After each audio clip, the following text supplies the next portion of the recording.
Hello, everyone. Welcome to my garden.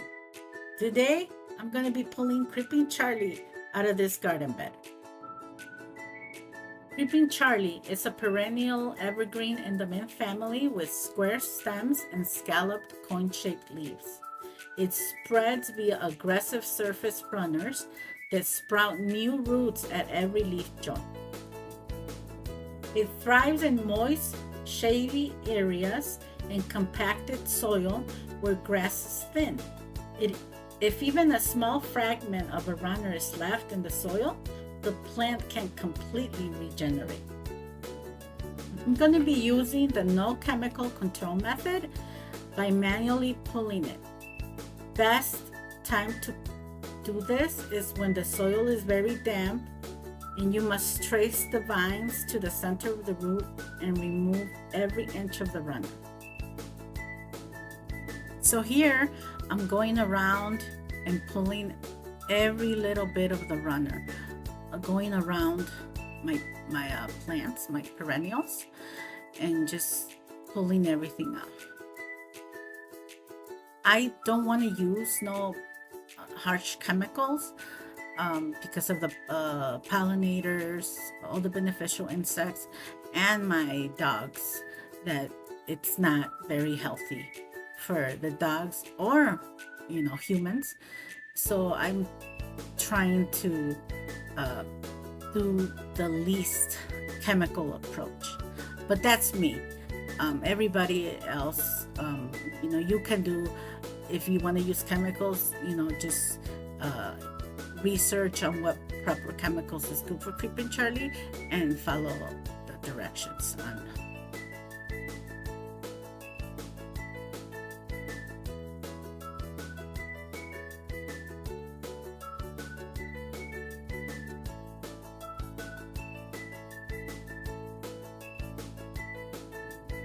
And here I'm really being really careful and trying to pull everything that I can, but not pulling my perennials.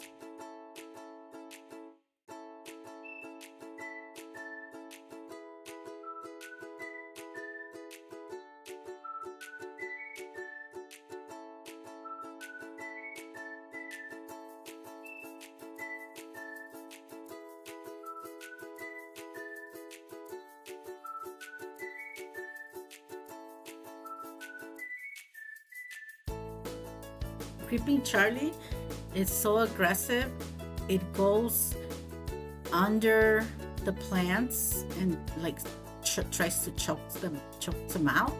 And so I'm cutting a little bit back to get it under there and getting everything out. Never compost Creeping Charlie. The stems can survive the heat of the home compost pile. Dispose of it in the municipal landscape waste bin.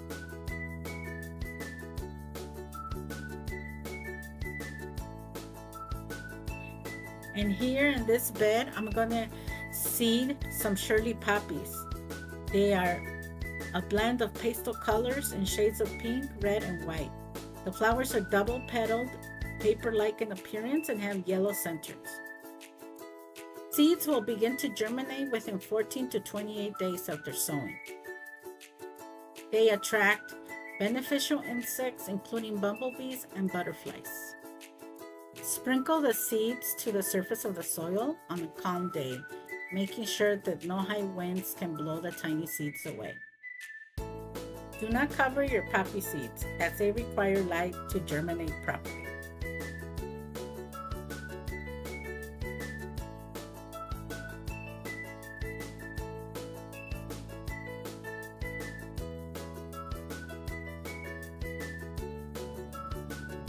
And here I'm cutting down the Apache Rose Prairie Winds Penicum grass from proven winners. It's hardies in zone 4 to 9, and it blooms in late summer, and it needs full sun. I'm cutting it down 1 inch off the ground.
Thank you for watching. See you next time.